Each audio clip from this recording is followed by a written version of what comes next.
greatest funders of the Nazi Party were both Jewish bankers, and one of them was the head of Zionism in Germany.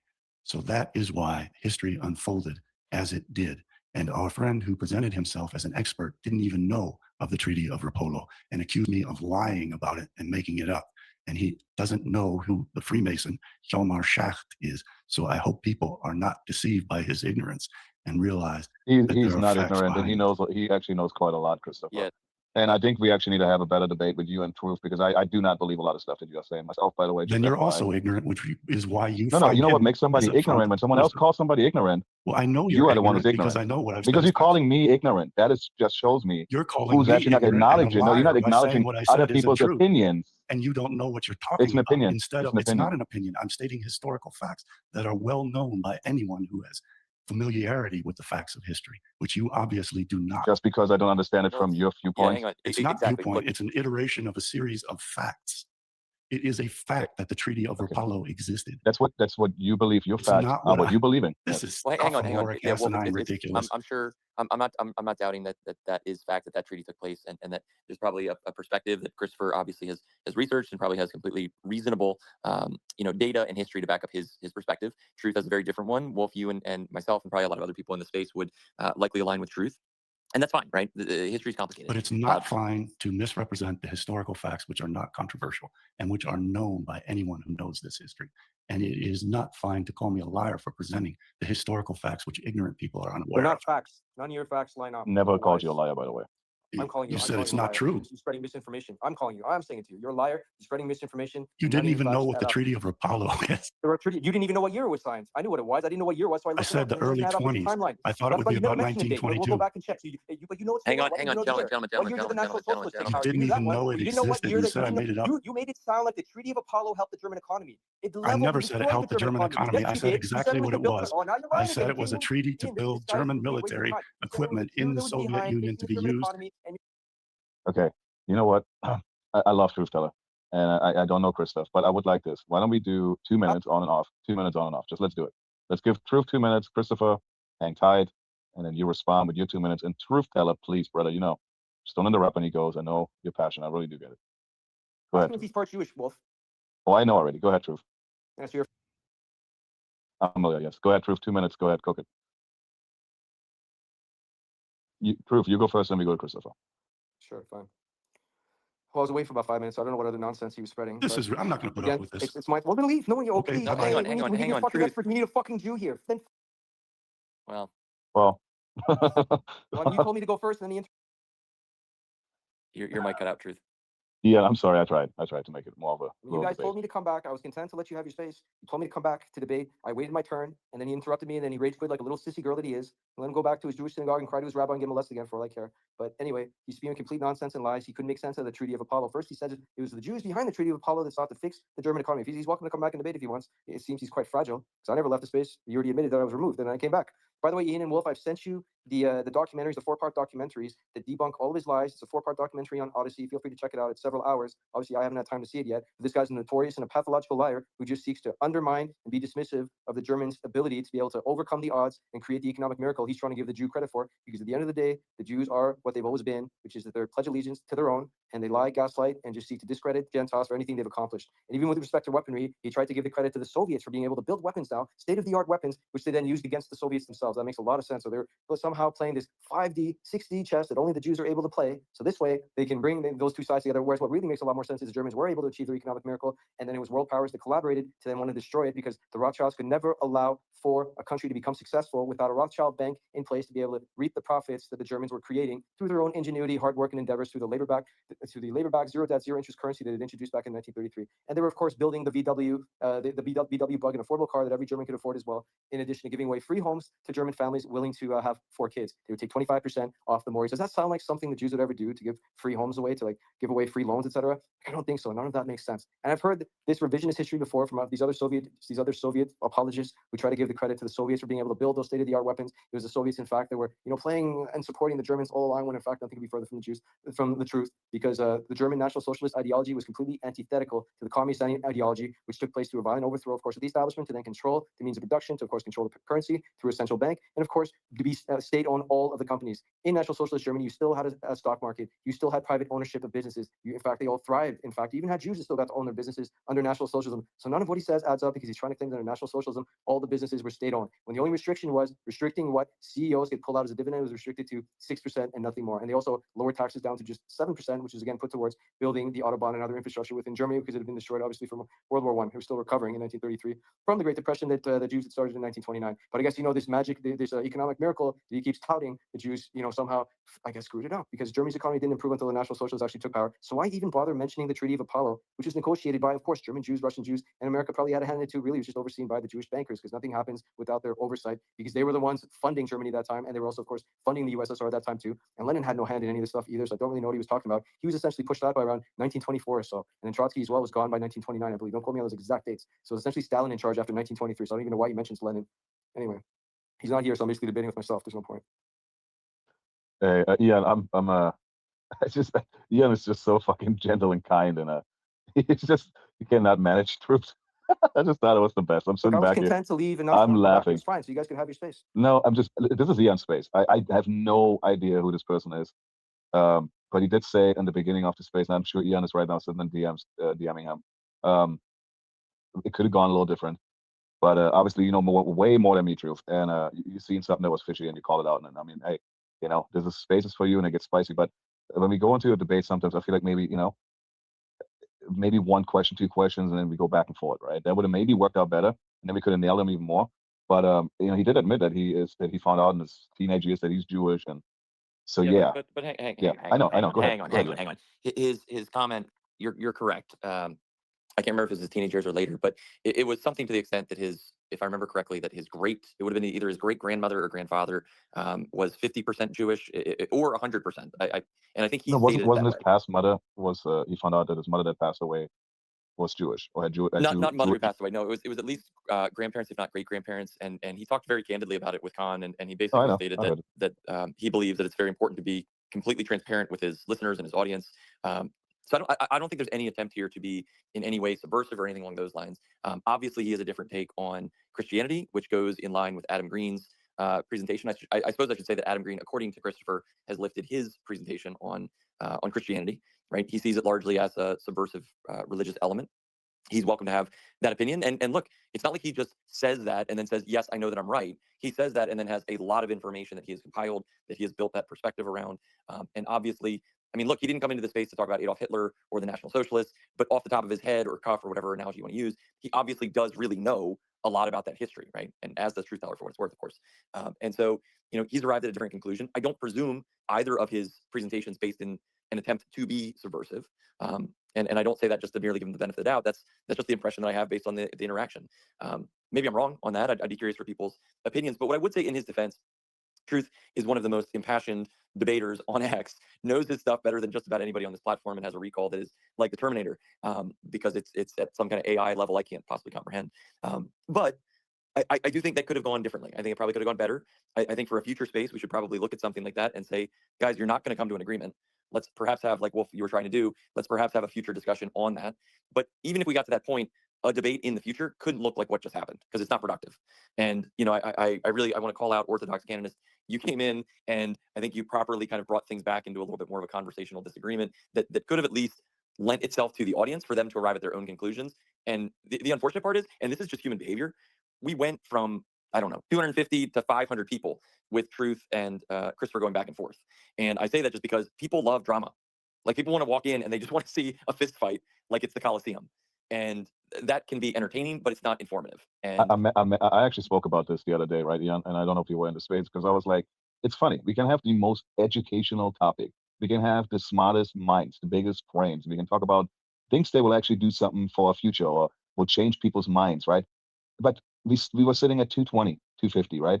But for some reason, when people start arguing and yelling and fighting and debating, the numbers just double. It's just every single time like that. And it's just this human behavior, right? This animalistic behavior of them they cannot just sit around, just actually take some great conversation close to heart and actually think about it and listen and hang out and listen to, great minds pick each other's brain and stuff like that. But no, they want to come in when people want to just argue with each other. But listen, I do enjoy it. I really do too. I used to stay away from these kind of combos, but I think it's important that when we do have debates maybe in the future, and obviously truth is absolutely the weapon for these debates, but for truth to just also kind of not just absolutely brother to brother, like just like that we just manage to maybe keep it on time, like we, I don't know what you have planned with Rurik, but we did something with that Jew in our space, remember? Something like that. And I think then people can hang out a little better, and then the person you argue with will not just run away because yeah, I mean, truth teller is just he's a Terminator, like you said. He will It's literally like Jay terminate. Cullen with a fire hose, bro. You just put that fire hose in their mouth and turn it on. I swear to God. What are you doing here, Uncensored? How you doing, Well, bro? the other thing is, and then I want to go to Orthodox Candace and get his thought, and I'd be curious for his perspective, and then also for his recommendations on how to do these better in the future, because I don't have a remotely decent answer. I don't know what could have made that more productive. But what I would say is, if we zoom out and think about it not through the lens of the last 15 minutes, but of the last 4 hours, right? Christopher came in, lent a lot of his time. This was his first space on X. This is a guy who's written a ton of books, has obviously done a ton of research, and a lot of individuals like Dom Documents and Khan have been watching his stuff for 20 plus years. I mean, this guy's been in it for 30 plus years that he's made this kind of his obsession. And so he's got a wealth of knowledge, and primarily because of a difference of opinions on whether or not Hitler was controlled opposition, the odds that he ever comes into a space with us again is probably 0. And that's a loss. There's no other way to describe that. That's a big miss. And I think we need to try and always keep in perspective that at the end of the day, we're all playing on that very small team of individuals that are trying to oppose the JQ. And so to allow the difference of opinions, and look, this is a big one, obviously, but to allow it to completely sour any future conversations, that just feels like much more of a loss than it does any kind of win that we could have gotten from any of these debates. That being said, Truth, I think you made some great points for what it's worth, as you always do. But Orthodox, I'm kind of curious, what could have been different here? What could have been better? And what can we take from it?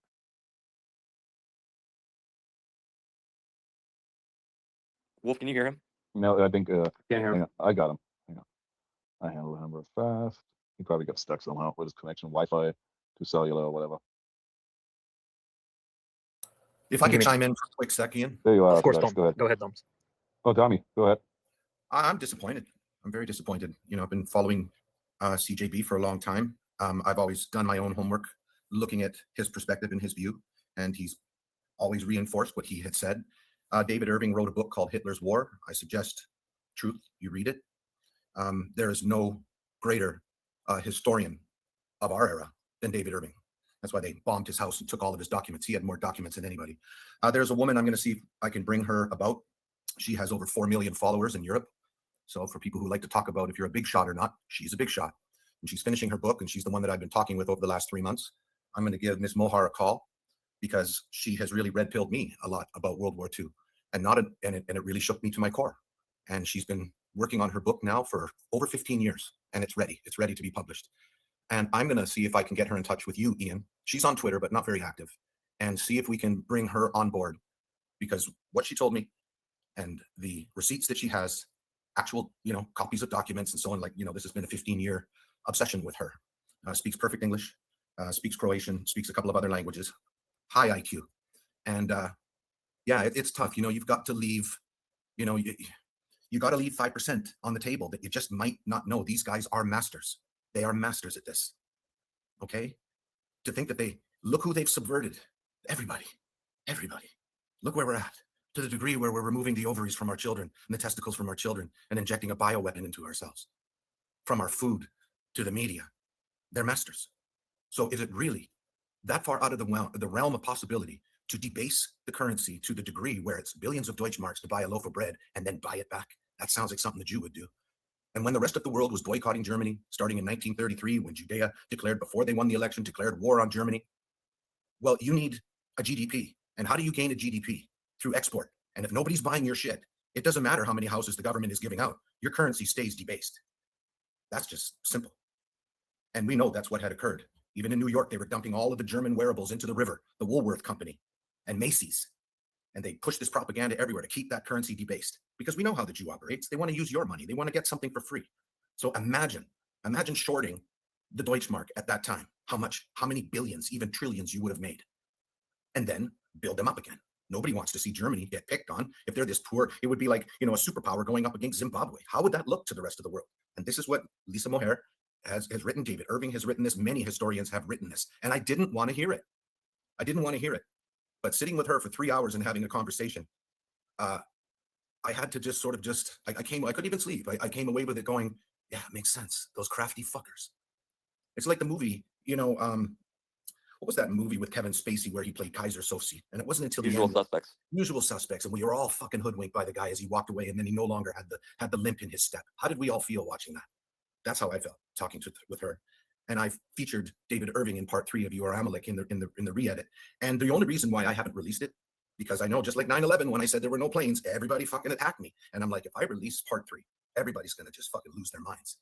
So Ian, if you're open to it, we can talk in the DMs, and I'm gonna reach out to CJB and see if we can get him and Lisa here to speak with the panel, and just bring up some points that you can't get upset about this stuff. You can't lose your mind over these kind of things. This was one of the best spaces I've listened to in the year and a half that I've been on and off this platform.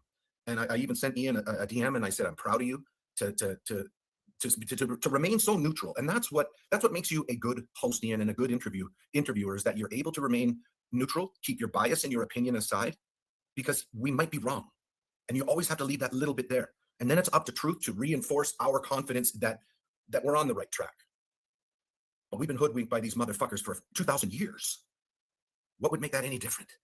What would make that less plausible than, when we look at how they operate? These schizophrenic, deluded, fucking delusional degenerates, but they're fucking masters at fucking you over, and they play the long game, the decades game. So that was one question I had to her that bothered me, was how was Germany able to, never before in history, you guys, just like the Twin Towers, never before did a building collapse like that, and never since. And the same thing went with Germany in 6 years to build that economy up. Man of the year. While everybody's boycotting your goods, your currency is already depressed. You already got hammered in World War I.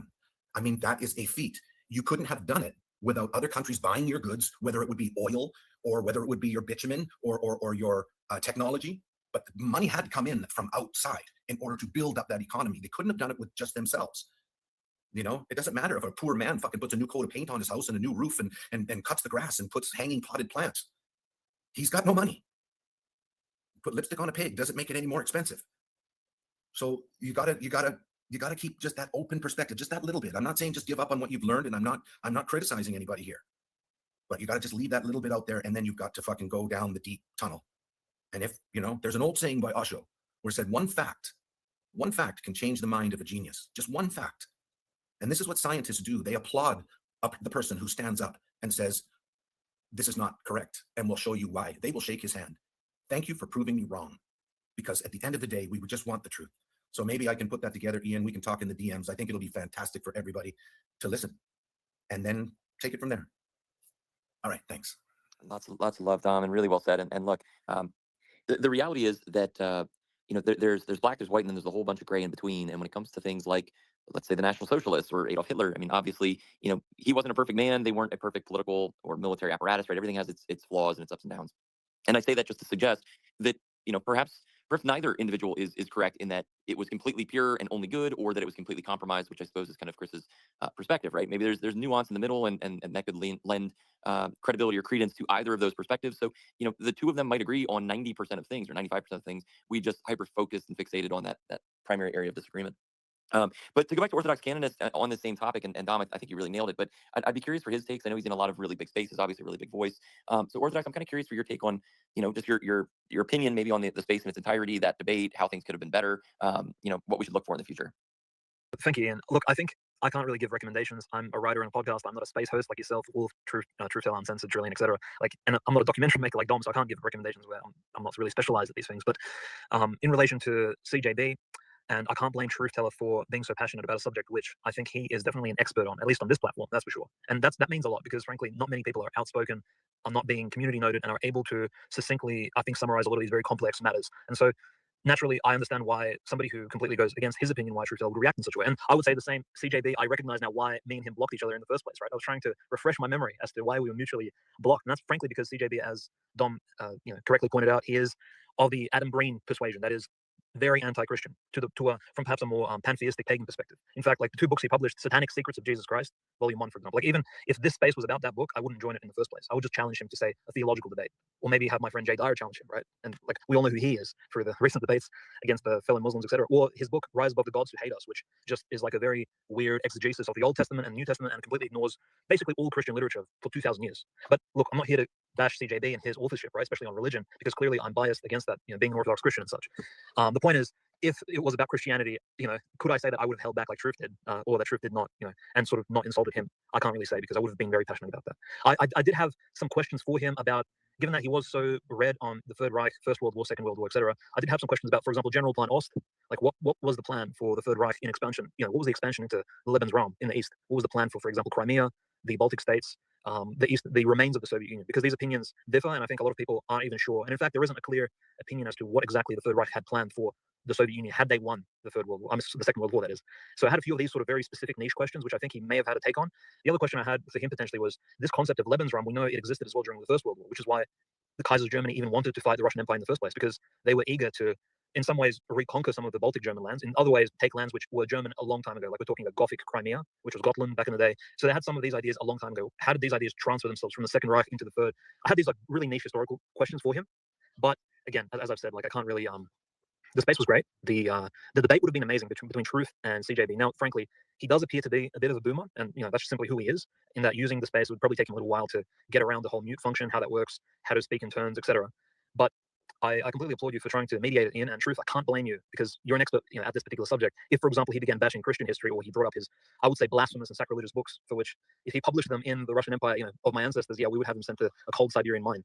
But if he said those things, I probably wouldn't have held my tongue either in your position. So, it is what it is. We're only human. And Dom Documents, I appreciate all your hard work as always. So just wanted to, we don't follow one another, and I know we probably differ in opinions as well in religion, etc. But I think, you're one of the fighters in the info war against the Talmudic globalists, the Jews. So we appreciate your hard work as well. And Truth, keep up the good work. And I would say the only book he cited, and the majority of his sources actually regarding the so-called capitalist Jew support for Adolf Hitler, Truth, we spoke about this book, actually briefly mentioned it on our podcast, The Wall Street and the Rise of Hitler by Anthony Sutton. I read this book about 10 years ago, so it's a bit hazy, but most of the facts that he mentioned against you actually were published by Anthony Sutton. I'm not saying Anthony Sutton was correct in his critique of Hitler, or that all his facts were straight. I mean, Anthony Sutton is a 20th century American, and what can we say about 20th century Americans, right? It's not, they come with baggage. So I would just say, if anyone's interested in what CJB spoke about, if they want to critique his take on the rise of the Third Reich and maybe what Dom Documents spoke about, David Irwing's book is probably good, but also Anthony Sutton's Wall Street and the Rise of Hitler. You could probably find a free PDF online. So that's all I can say, Ian. Thank you for the time.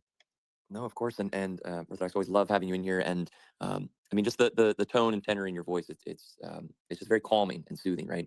And sometimes that's the most important thing to add to these spaces that have a good amount of friction in them from time to time. Well, given that CJB is no longer here, and that we're going on 5.5 hours at this point, I'm happy to kind of rotate around. We got some other speakers that are still up here, and perhaps if individuals, I see Sean, Prashant, Carmine, if you guys want to give your takes on maybe the space, some of the things that were debated, some of the points, certainly feel free to hop in. We'll maybe go through a couple hands, and then we'll wrap things up. So let's start with Sean, who's a familiar face, and then we'll go Prashant, and I'll also bring up Matt, who I think had some critiques on us from earlier. But Sean, give it a go. Hey, and thanks for letting me up, Roman. Thanks. It's good to see all the faces I already see in here. That's crazy. My day was going in a different direction, and hearing all of the bits of that debate have now got me sat down in front of my laptop and questioning more things. So, look, there's just like people are asking about answers about the Treaty of Rapallo and the Treaty of Versailles, but I always thought those treaties were set to divide Germany and Nazi Germany, and other entities from forming. Right? That's how I saw that. But like, I wish he was back in here because, like, respect to Truth, I love Truth and everything that he puts out, and he really does put out a lot of information, but we needed this guy to either trip himself up or at least continuing down the line of what his thinking was before we could really come to any determinations. It feels like all we've still got is questions right now. So I don't know how, like, we're going to be able to get him back in here, or at least try and get this conversation going again, because I really want to understand some things as well. And just to touch on quickly what you said, Ian, about how can we improve like some of the spaces. I just had an idea. I mentioned before in one of the spaces that I think XChat is coming, and I hear tremors of it being something that's like Discord, where it has an opportunity to share screens and video form and all of these other kinds of things. So I'm really interested to see what new tools are going to be used for this platform, so that maybe we can round off how we do this in the future. I'm really looking forward to seeing what's coming, because one of the biggest challenges is how the algorithm works on here and how we're able to put out this information, because it's not as palatable for everybody to digest. I'm going to leave the conversation about the treaties for now, because there's just no need to dive into it until I can have more information, I suppose. Thank you. Thank you, Sean. Yeah, Sean. Hey, real quick, Ian, I would like to ask Truth. Actually, it's just, we've been talking about it a lot. Let's let Truth go because he has his hand up. And just, go ahead, Truth. Go ahead, brother. Yeah, thank you. This notion that a country can't find a way to supersede an international boycott, or sanctions, for instance, it's already been done by other countries. It's been being done by Russia right now as we speak. It's been done by Iran for many decades as well. So what the National Socialists actually did to overcome that international boycott is they used bartering for whatever it is they needed. What they did is they established their manufacturing base, used what they had, fired up their coal plants, if they fired up their steel mills, and they already knew how to build. They already had a manufacturing base from before. They had their human capital. What they didn't have was financial liberation, because all of the means of their productivity, everything they were producing, was essentially getting taxed through the austerity measure, having to pay the interest payments on the debt. There's just no other way you can achieve, a net of zero on unemployment and inflation unless you're controlling your own currency and not paying any interest payments on debt owed. And the claim, and I put up the 4 videos in the bubble, 2 of them are in the nest for people to see. You can see that all of this Christopher individual's lies have been debunked, and none of it really adds up and makes any sense. But I always ask people to just use common sense. It's not unusual for a country to be able to trade barter just because the Jews think they're smart enough to organize an international boycott. I mean, there's a BDS movement against them. The Jews find ways to, supersede it because, they're tricksters like that. Anyone else can use those same tactics. I mean, there's nothing particularly confusing about that. And in addition to that, they declared war on Germany. They wanted war on Germany from the very beginning. They made no secret of that. But the best way to destroy a country, let the Weimar Republic persist. Why change anything? Germany was already devastated. They already had hyperinflation by 1923. They had mass unemployment. They had degeneracy. They had filth. They had lower birth rates. They had high suicide rates. They had, the trans movement going on. They had prostitution. They were at their lows. So why interrupt if they wanted Germany devastated anyway? Just let the USSR do what it needed to do. And that's essentially what the USSR was doing in the process of doing, because they wanted to launch Operation Groza to be able to invade Western Europe and take over more countries and spread their demonic ideology of communism. They tried back in 1918 in Hungary, in Czechoslovakia, in Germany itself. Right? It was Rosa Luxemburg who tried. It was Bela Kun who tried in Hungary. And each country had a leader. There was even Emma Goldblum, I believe it was, in the USA. They had representation everywhere. And they already decimated the Ottoman Empire. They decimated the Austro-Hungarian Empire. Of course, they already had the British Empire in their pocket since 1815. The French Empire they decimated back in 1798. All that was left was Prussia, which they were destroying up until 1933, until the National Socialists took power. And again, the reference to the treaty that he made was back in 1922. Well, I mean, it was a short year later that Adolf Hitler rebelled against it. But I thought that they were all on the same side. Then why did they put him in jail for a year and a half or 2 years so he could go and ride Mein Kampf? But they're all on the same side. And the 25-point plan that he can't remember, I guess, or his memory eludes him, they essentially followed it. They separated the stock market from the economy. They instituted a labor-backed, zero-interest, zero-debt currency. They arrested the Rothschild bankers twice, not once, which he lied about again, in 1933 and then again in 1938 in Austria. There weren't Austrian Jews that were in charge. The Austrian Jew in Austria was arrested being the Rothschild. They also got rid of the Institute of Sexuality and the Frankfurt School. They got rid of all the degeneracy. Tell me how an economy can function and flourish if none of that happened. If the Jews were in charge, then why did Magnus Hirschfeld? Why did Herbert Marcuse? Why did Sigmund Freud? Why did Max Horkheimer? Why did all these subversive Jews all get expelled?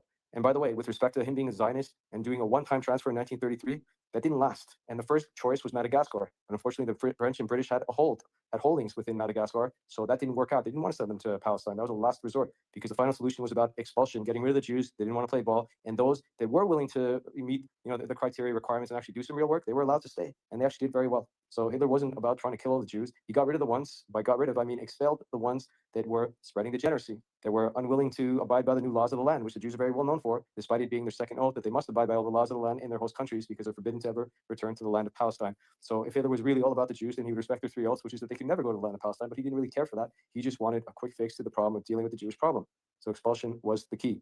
So once again, with respect to trade, you can still barter despite international boycotts and not have to worry about discrepancy with currency. And you can't achieve an economic miracle of zero inflation and zero unemployment just on debt capital if you're having to continue to finance that debt. That means they would have had basically no there would have been no debt to pay off, because as you're having to pay off the interest payments on that debt, you're constantly falling behind. How are you able to get the zero debt, zero inflation, zero unemployment? It just doesn't add up. The math doesn't add up, and you're still able to trade through bartering. So I'll just ask people to use their common sense, because this model has been reused before. Syria used it, Libya used it, and even Russia used it. And they're dealing with an international boycott as well. They were able to significantly reduce their debt. And they were able to succeed and thrive until world powers came along each time in Syria, in Libya, and now in Russia to destroy those countries because they opposed the Rothschild central bank. So if the Jews were behind it, they would have just kept it going. They already had a great formula in place from 1918 to 1933. I don't want to keep repeating myself, and there's no one here to debate anyway. Just ask people to use their common sense and decide for themselves. I'm not here to push my views on anyone. And also feel free to watch the 4 videos on Odyssey where the Jews' lies have been debunked. And it's no surprise he's an antichrist and he hates Christian. It's very consistent with his Jewish approach. And of course, he's going to hate Hitler and the National Socialists and try to claim that he was just a Jewish psyop, just to diminish, to demoralize, to devalue all the accomplishments of the National Socialists. So that way people will think it's a failed ideology that should never be considered again. But the Jew never offers any real solutions other than status quo, which for them is communism, their own form of communism, of course, and their own form of capitalism controlled through the centralized banking, which they never talk against, by the way, because they love that debt-backed, interest-backed currency, fiat currency that they issue. And he also fails to understand how fiat currency actually works. The currency the Germans were using was backed by labor. It wasn't backed by real estate. They were giving real estate away. They didn't want to commoditize it. It was up to the Germans. It would have been given away if everyone had kids. But they want to encourage people to have families because they needed to grow their population again, of course, because of all the the problems they'd had obviously from 1914-18 in World War I, and from 18 to 33 under Weimar Republic Germany when birth rates were stagnant. So I'll pause there. You got some other hands. Thank you for the space. And I do apologize again. I would have kept Never quiet and kept- apologize, Truth. And You I don't would even have have to, stayed my out of your friend, ever. space because guys like that are just there to trigger with their lies. They come here apathetic, aloof, acting like they're holier than that and they're know-it-alls while they sit there and lie and then wonder why are you getting mad. So I'm lying to your face and I'm sitting here insulting your intelligence. You should just keep quiet and listen because I've written books and I'm a self-proclaimed subject matter expert, even though none of my theories make sense and I can't even tell you how much the Warburgs actually gave Hitler. And was it an ongoing loan? What was the interest payments? Who was receiving those payments? Was it the BIS or was it the Federal Reserve? Do you have any receipts? And even the one book that he would have cited if he'd remembered the author was actually Sidney Warburg, an author that doesn't exist, and it's full of lies and no receipts. It's in one of the videos. It's the first video that I've already watched, and I recommend people watch all 4 videos and then decide for themselves what's true and what's not. Thank you. Well, in truth, never need to apologize. You're a impassioned expert on this subject, and so there's obviously you guys were at a pretty big impasse, and I think it's pretty much a line in the sand. It was the immovable object and the unstoppable force. I think Truth Teller, his passion and his expertise on the subject being the force that probably would have driven just about anything. A little bit crazy. But Ian, if it was a debt-backed system, as he's claiming, because that's how the communistic powers, they were funded by the same Federal Reserve bankers. We know it was $20 million, for instance, right? It was given to Leon Trotsky or Lev Bronstein. And they went through that and failed. By 1921, 22, communism already failed. They already had to adopt their standards and start allowing for some profit. So everyone knew in the early 1920s that communism was an abysmal failure because you can't run an anti-profit system just based on slave labor and expect to scale and expand and then spread this demonic ideology to other countries. I just ask people to use their common sense. It's just that a lot of information, unfortunately, gets suppressed, though things are a little bit better now. There's more access to information, and I welcome anyone to take a look at my threads, which they always get excited for hatred, but very rarely, if ever, inaccuracy. Yeah, and for what it's worth, if anybody's listening in right now that would like to try and take Truth to task on this topic, I know Dustin Nemos dabbles in it, but I don't think he has the historical expertise that would even come close to comparing to Truth Tellers, at least on this subject. And so if there is somebody else, we kind of touched on it with CJB quite extensively, but if either he or anybody else wants to take him and really challenge his position on it, happy to try and do so. We'll just have to have some pretty strict moderation because obviously it's a very touchy subject. I mean, Dustin Nemos were probably challenging him on the flat Earth and then passing through the ice wall to see Jose and Enrique waiting there with some pina coladas, right? I think Dustin. Jesus is Irish, and the Jews are descendants of the Nephilim. Ian, come on, let's not. No, that one's definitely not going to happen. I have to say, he was in the JQ radio space, and I don't want to say I missed a little Dustin Nemos, but he's got a way with words, and I heard him trolling a group the other day about the achievements of certain groups of people. And he does have a way that can set people off that can be pretty fun just to watch. But I'll certainly give him credit where it's due with his ability to troll. It's pretty solid. But let's go to Prashant, who's been down there and very respectfully wading through a whole lot of nonsense. So Prashant, what's going on? Hey there, can you hear me well? Sure can. Okay, great. Yeah, thanks for letting me up, Ian and Truth and Wolf and Trillion.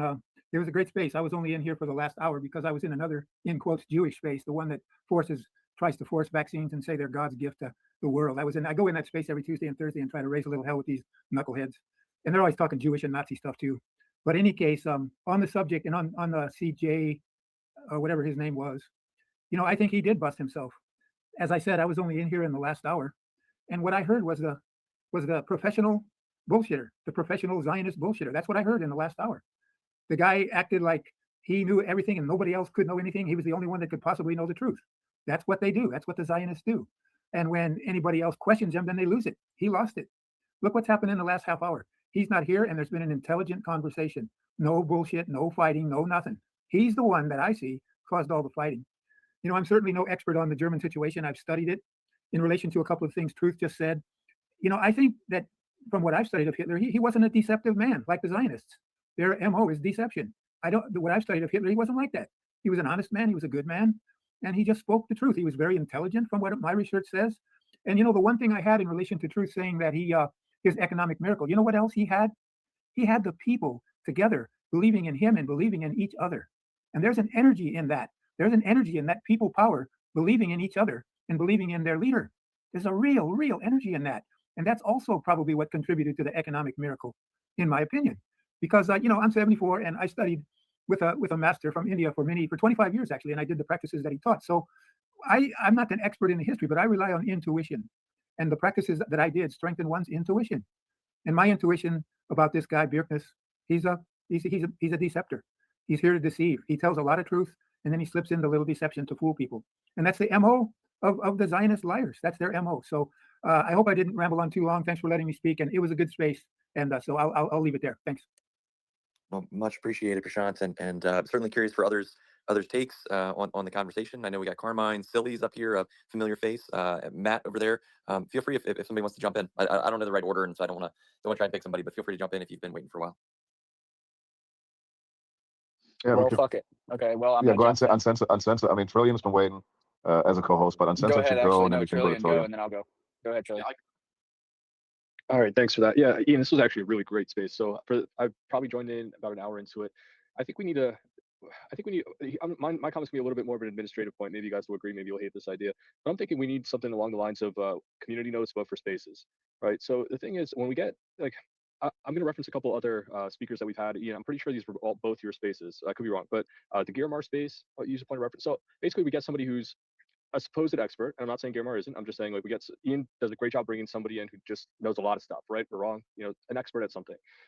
And the first time they come on these spaces, they're like very eager to share kind of like their body of work. And so what you get is, like, if you imagine this as like a university lecture, like this would be a month's worth of classes condensed into essentially a 3-hour period.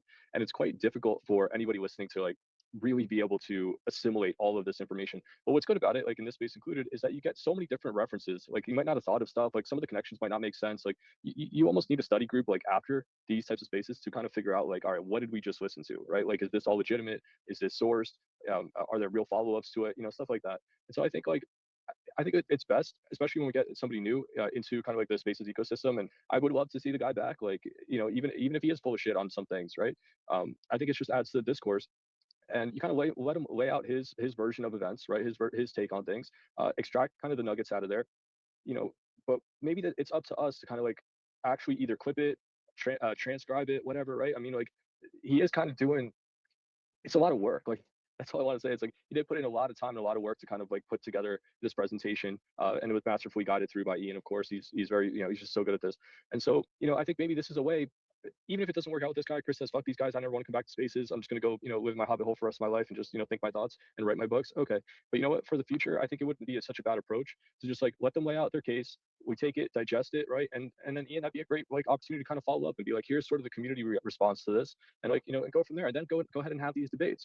I'm with Truth. Like, I agree with Truth on a lot of things, of course. And all I'm saying is that it could potentially overwhelm future guests. That's my only point. But other than that, Ian, another absolutely fantastic space. I hope to transcribe this one and just to kind of like index out all the names, the books, all this kind of shit. And if you guys find it interesting, like, I'd love to, like, talk about it, kind of digest it further. So anyway, just my thoughts. Thanks again, guys. No, really well stated, Trillian. And I mean, I think that piece about the community notes, that would be so valuable. And there were a few times during the back and forth with Chris and Truth where it kind of opened the door to that being done in real time. So, for example, Truth was talking about the specifics of the plan that was laid out by the National Socialists, and he said, "You know it," and Chris said he did, and so we could have just paused there and said, "Okay, so you say that you know something, tell us about it, right? Give us 2 minutes on it, because you just stated that you're familiar with it, and if you are, then you should be able to give us a nice little overview that'll be of interest. And if you find yourself fumbling over your words and unsure what you're going to say, maybe making some statements that are incorrect, the audience that's listening can then use that to perhaps determine that maybe there's inconsistencies in what they're saying." So I don't know if that's the way that we go about it, but I do think we should try to figure out, and this is something that maybe JQ Radio can brainstorm, right? How can we have productive debates with people on very contentious issues? I think it'd be really valuable to try to sort through that. So really well stated. Uncensored, do you want to jump in and then we'll go to Carmine? Actually, go ahead and skip me for a minute real fast. I'm just looking at something real quick. So sorry. No, don't apologize. Let's go to Carmine, and if he's not available, we'll go to Matt.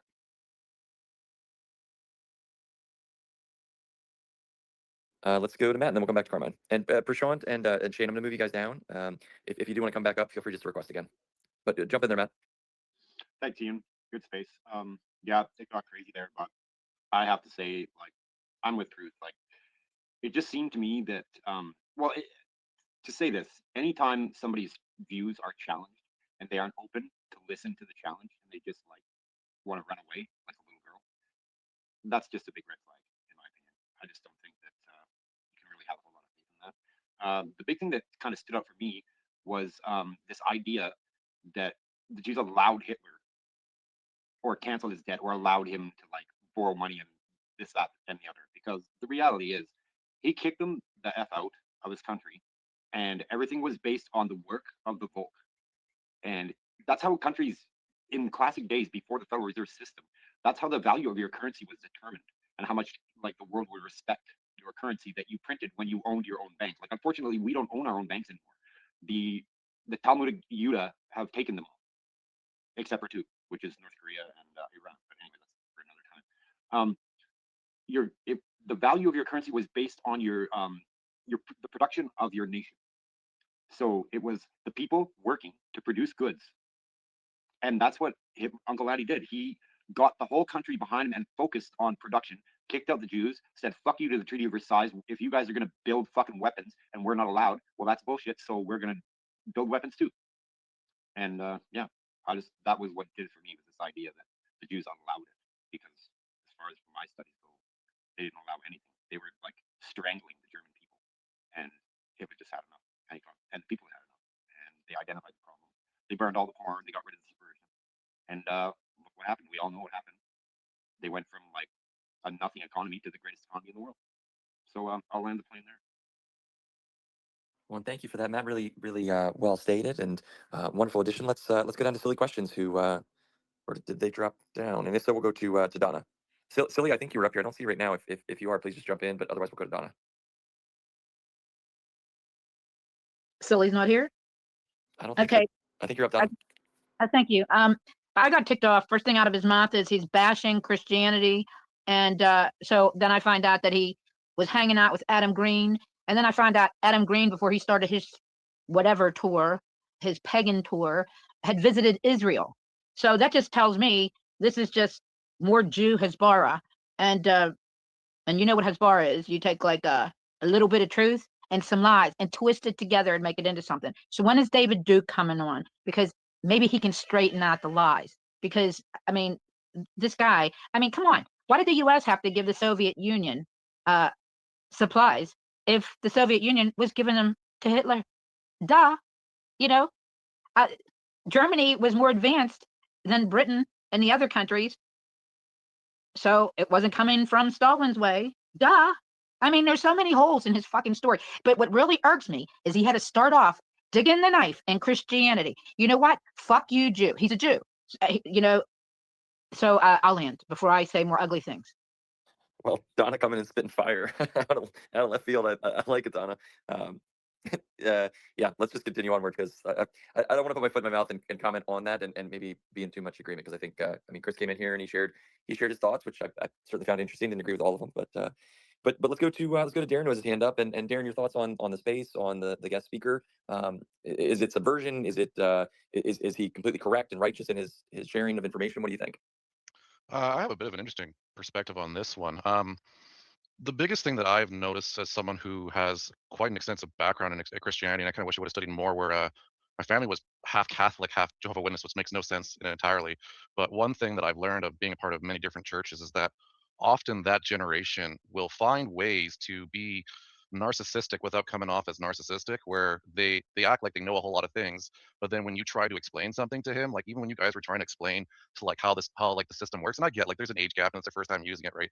But this guy was given multiple opportunities in which to like just take a second and you know, he was trying to perceive that he had the higher ground morally by being, you know, quote unquote more compelled, but that's just because he kept baiting truth into so many different things by calling him dumb and flip-flopping his questions around. So honestly, man, like huge love for just about everyone in here. Like Donna said it way better than me, but I firmly believe that the Jew literally gets off to our division, and the Jew really gets off to when we're low frequency, right? Because if you think about the true origin of the Jew, it's still around hate, right? Like when we are passionate because we're being attacked from so many different fronts, especially on such a powerful space when we get together like this, right? Like they love it when they can get under your skin, right, and force you to attack, right? So I think that's where like it's really hard to not get into that trap, and I feel like that's where they really strike at home and really win hard with us, unfortunately. So yeah, I think going forward, if we are going to keep doing these spaces, I think one of the best ways in which to accomplish them, if we want to like have true back and forth, is there needs to be like an agreed upon time for one, but two, just an agreed upon subject so we can kind of call these people out in their own way. Like I don't know, it bugs me because I think it's crazy that he conveniently doesn't have any of the things that he's trying to like say is true, like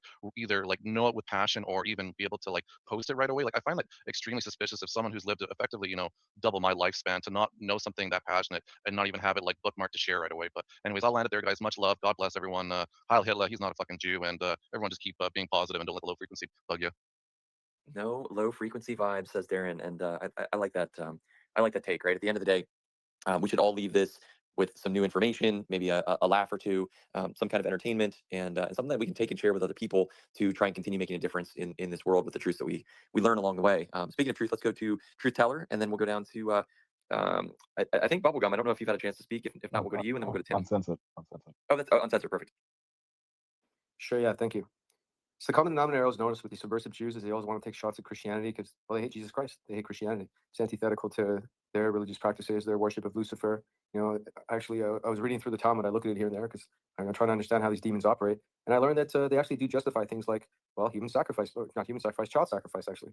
So and it's happened historically. It's not a coincidence that, you know, it's Simon, the child Simon, that's been beatified it's been beatified multiple times actually within the Catholic Church because they've sacrificed a child named Simon so many times. It was Rachel who came on Oprah Winfrey in 1989 and voluntarily admitted, nobody forced her to do so, that her family engages in child sacrifice as part of their Jewish religious belief.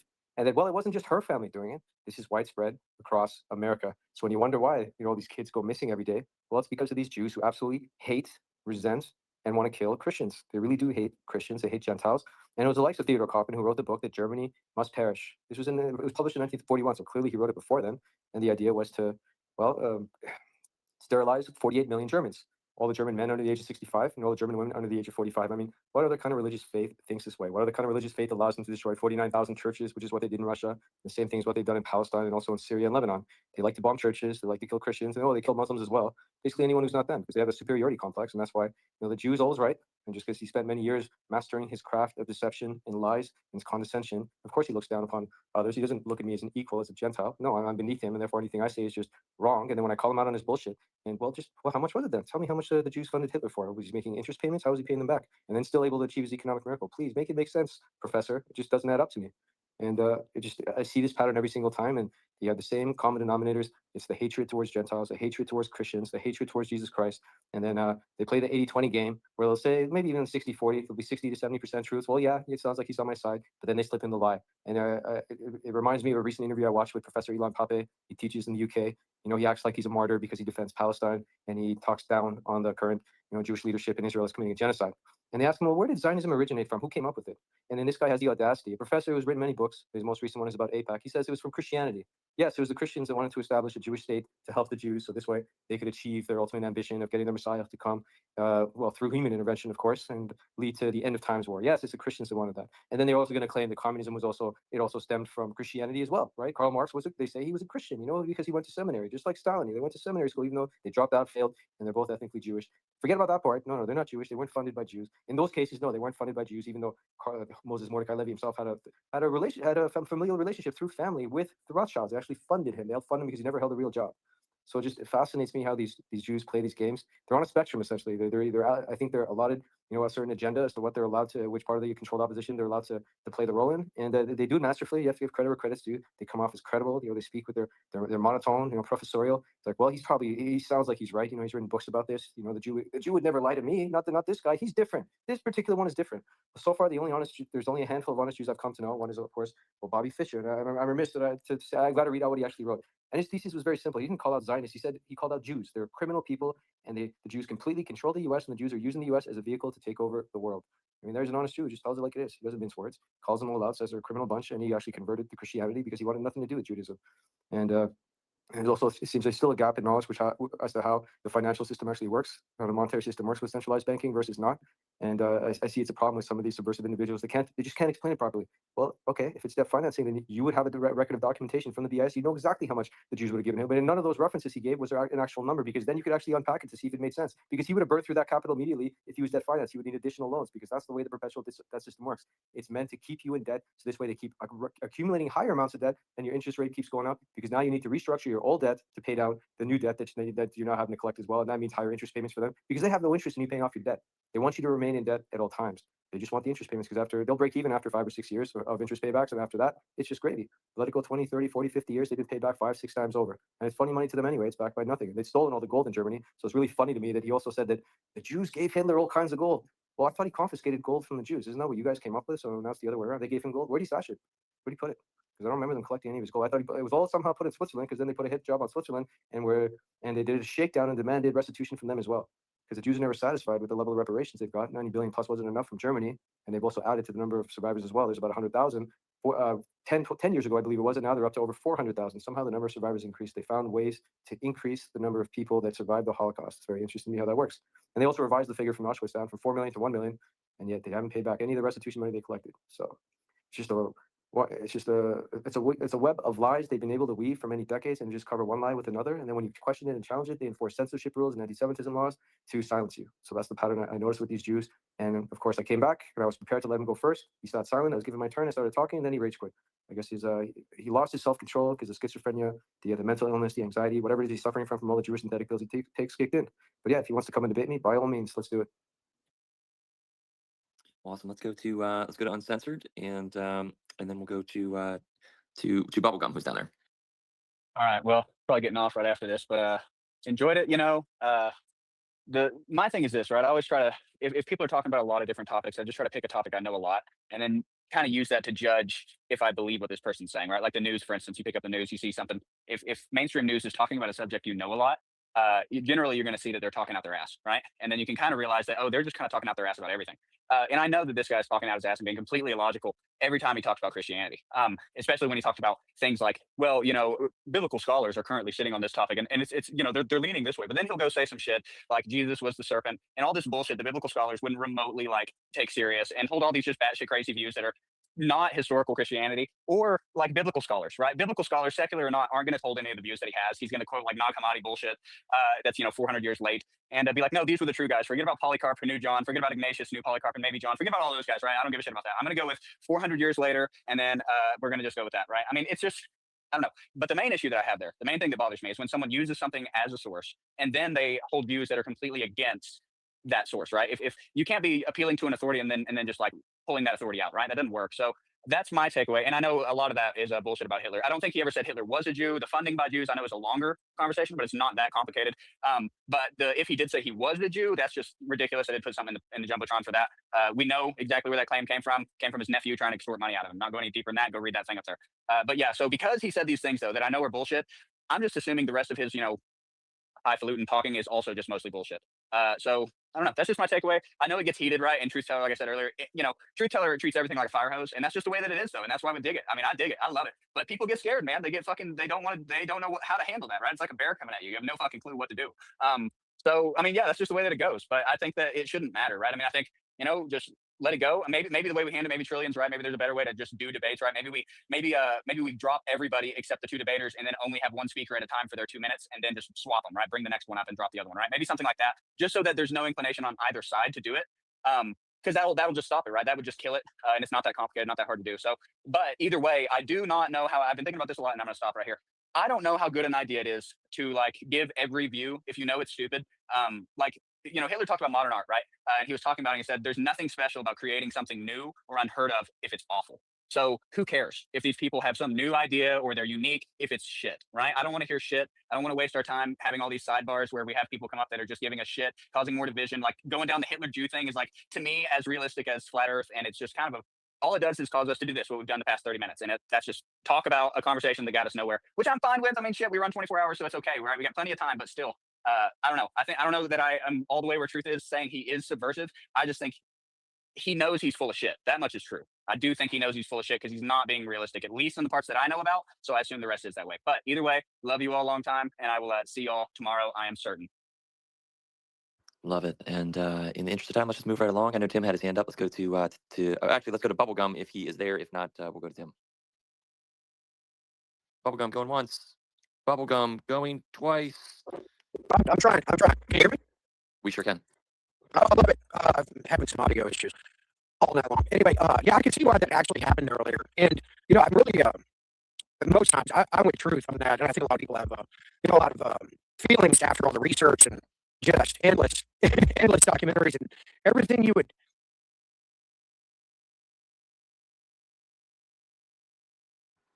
Can you guys hear him? I can, and he was roboting, so I don't know. Did my mic drop out? It did, yeah. Let's see if it works for you.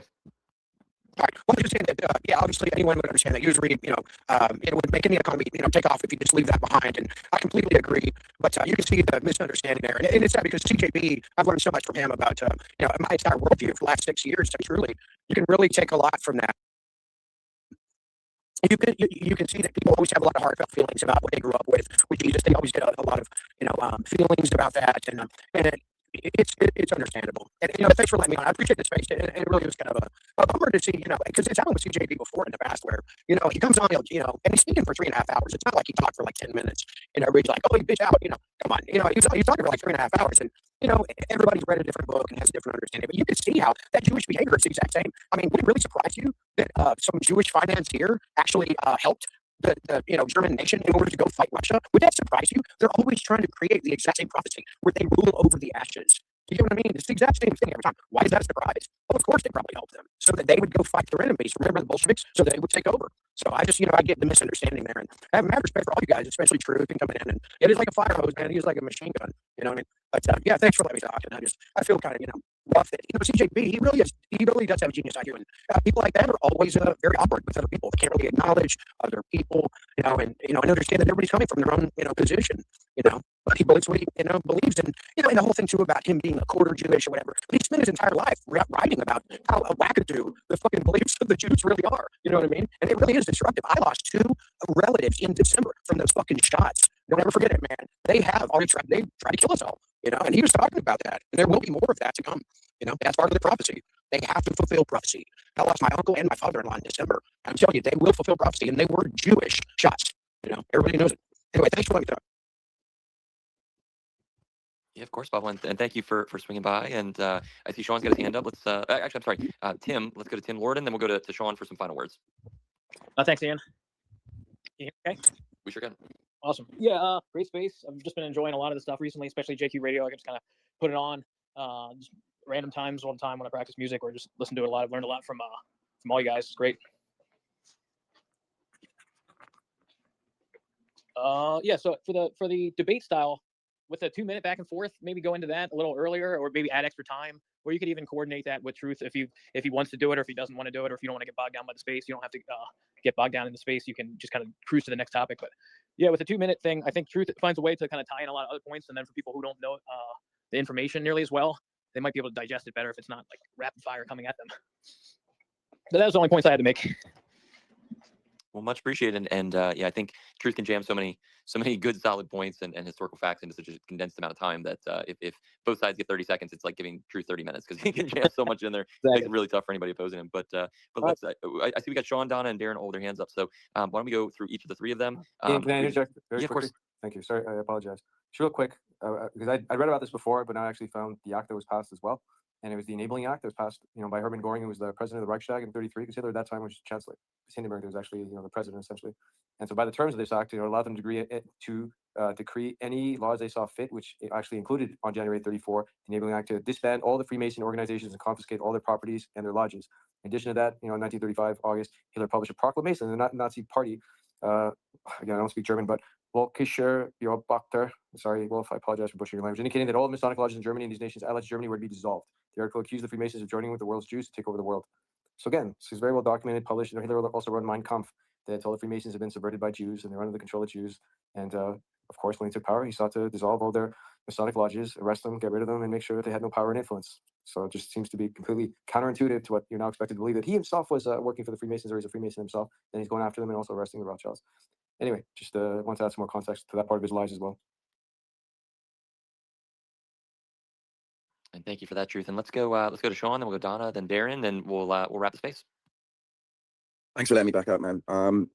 Look, the stuff that Truth's talking about and the stuff that he's researched, I mean, these are psyops and frameworks that are just like, if anyone with a brain looking at it and looking at the information he's saying understands that these are frameworks that are even used now, right? And like, even with those treaties, they were set to divide, and I heard someone mention, I think it was about General Planos, but that was a whole like beta test in my view for depopulation over Europe, right? And some of these things that we can look into the history of this and just have knowledge of would explain so many other things. So this is why I think this is a great conversation, and I would love to just have these conversations again, even because it feels like I'm just wrestling with books of things that I've learned, and I'm not even sure if everything that I'm looking at is correct. And so there's a lot of people in here with vast experience, and I feel like, even when you mentioned Anthony Sutton's, I've read his book of the Wall Street and the Rise of Hitler, and I've read the way that he explains the best of money can buy. And those were a few years before I was born, those books. But But like these things would explain so much more. I mean, Truth talks about the 25-point plan, and there's things here that would make much more sense to us now, and even to our listeners and people who come up on stage, much more if we delved into these subjects. I just agreed how we go about that is a challenge. So I just thought I'd leave those final remarks in because I didn't want to leave the space without at least trying to contribute something that might move us forward, but I don't know how to do it actually. I'm hoping this X chat does something amazing that helps people like Truth Teller just become a beacon of knowledge to everyone, rather than having someone come in here and just because it's difficult to challenge Truth. The first time I met Truth was when he thought I was talking to him, and then I bashed him, and then realized I found his page. So that's the first time I met Truth in a space, and speaking to him is like kissing a freight train.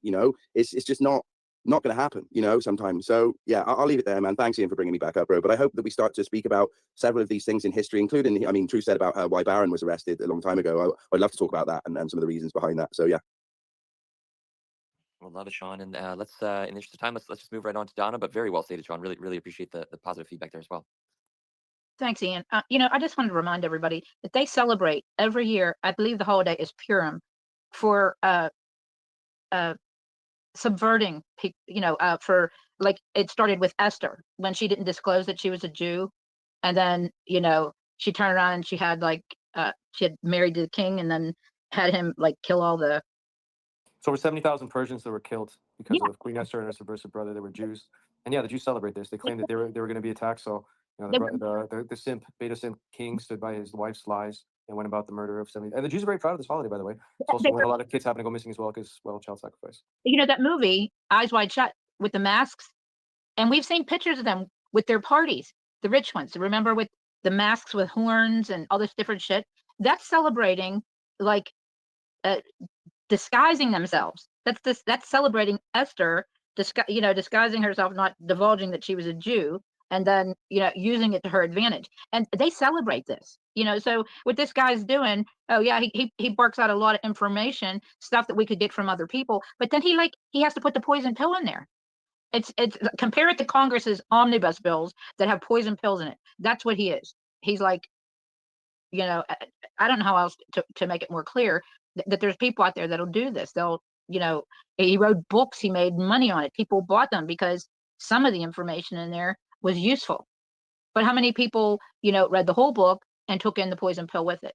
And I think we have to be careful. As soon as that little red flag goes up in our head, I think we have to just put the screen in and, and screen out the crap that's coming out of their mouth. As soon as the red flag goes up, we have to do that, because we don't need to get confused when these, when we get, Ian, I know you like to have various, opinions come in here, but we don't need to confuse people. You know what I mean? We want to be educated, but we don't need confusion. And I think as soon as the red flag goes up, we have to kind of nip it. I don't know. Thank you for letting me talk, and I'm done.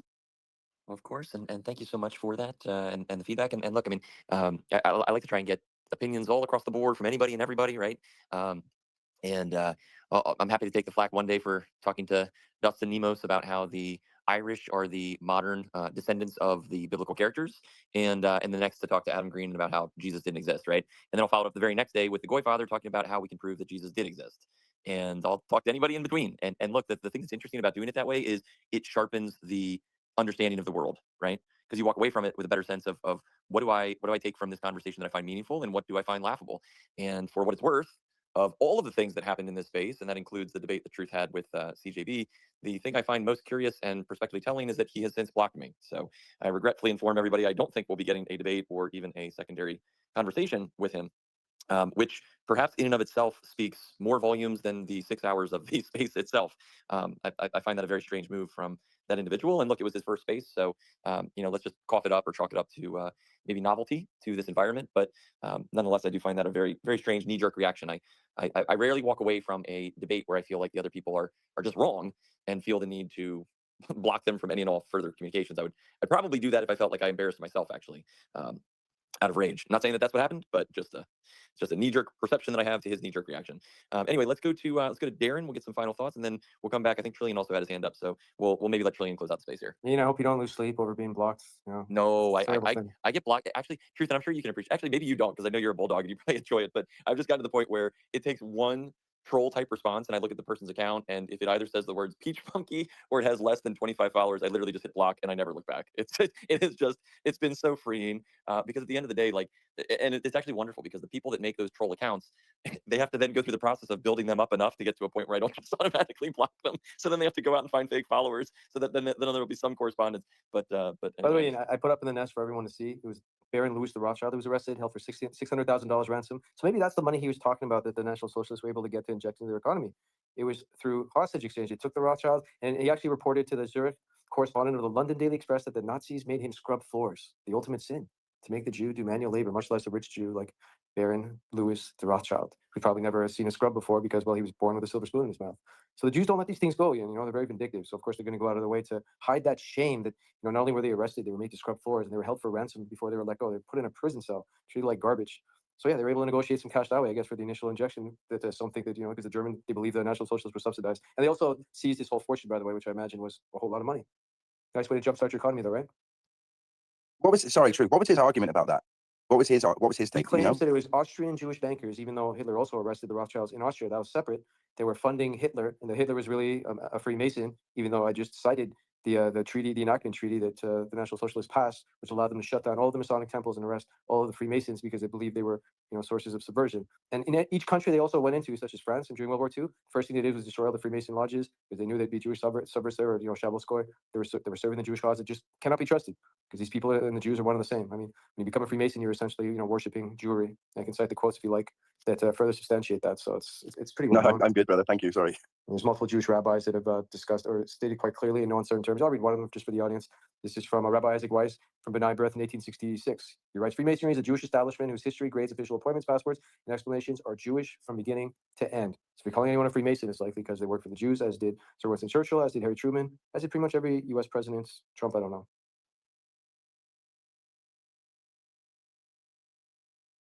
Let's go. Hey, Darren, do you want to add any comments here? Yeah, actually, what I really found interesting about this whole thing is that if you think about what all we just said and what's just transpired, it's really easy to see what's going on. And I think going forward that we need to reconsider our approach with this, because to me, this seems like a way that they keep us distracted, to be honest. Like, this is just so weird how this guy comes up, and yeah, we give him credit because he writes books, but anyone with time and money can write books.